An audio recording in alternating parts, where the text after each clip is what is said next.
Now we want to talk about self-hatred in the black community and how I interact with my own people and how I deal with that. I remember I was walking down the street, mind my business, heading to Walmart, I should say, and I had a black man that was angry looking at me, was trying to figure out why I was so happy. Then he started cursing me out for no reason and said he's gonna punch me in my face. Well, I ignored him and just headed straight to work. And I turned back a little bit, 1 block away. He was still angry, cursing at himself. Nobody's with him. He's talking to himself. So I kind of figured it was a mental issue with that brother.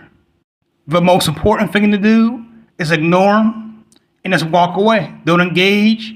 They want a reaction so they can get you out of your comfort zone and create an altercation. You end up fighting him. Then he can blame you for something that you never even do. He might call his folks on you and lie on you for things that you never even do to him. But he started it. But at first sight, when I see him coming close to me a mile away, I see the hatred in his eyes, the demonic energy that was present in the spirit. Someone was telling me, stay back, keep an eye on him.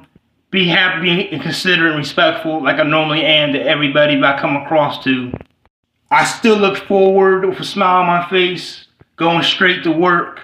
He started saying his crap. I ignored him and then nothing happened.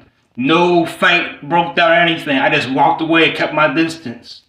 And the situation still went smoothly. After a long day of work, I headed to the cafeteria to get some grub. A brother basically came right across me in the morning time that ignores everybody in there. I still say hi to him. He had an attitude. He hollered at me and I ignored him. I kept on eating my breakfast and I said same as usual because I understand in a system of white supremacy, black people's minds are toxic. They don't love each other. They don't love themselves. So when they scream at you, they scream at themselves. When they try to punch you in your face, they want to punch themselves, but they can't. That's why I only deal with black people when it's constructive. If we ain't planning nothing, if we ain't doing nothing constructive, I keep my distance away from my own people. Not because I don't like them, I love my people, but in the distance, I understand that skin folk is not kinfolk.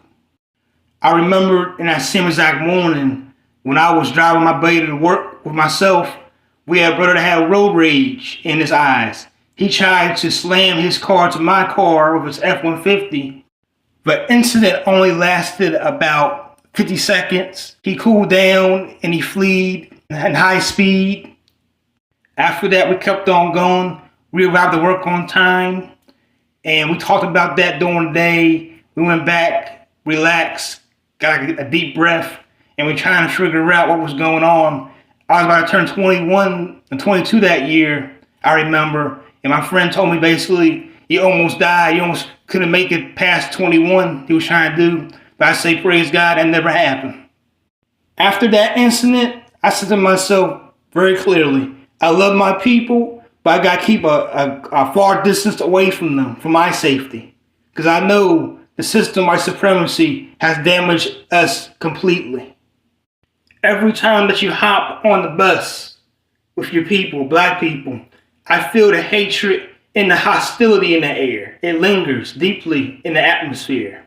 They look at you with despise and hatred in your eyes. They tell you, what's up, Negro? What you trying to do?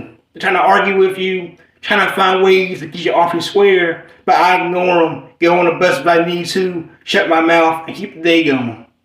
In life, you gotta be aware of skin folks, not your kinfolk. Just because he looks like you does not mean he's your ally, a sister, or brother, basically. No matter what gender it is. Enemies come in all shapes, all colors, all genders. So I look at it like this. If I sense hostility to any black person that I meet, I don't talk to them. I look at them to make sure they ain't nothing wrong to me, keep my distance, and have a good day after that. Because I learned some of our people are far gone. They are mentally ill to the point that the white man's inside of their head telling them that's your enemy. Unfortunately, they don't realize that the white man has them trapped in a mental psychosis. So I see the symptoms and I leave them to their devices, unfortunately.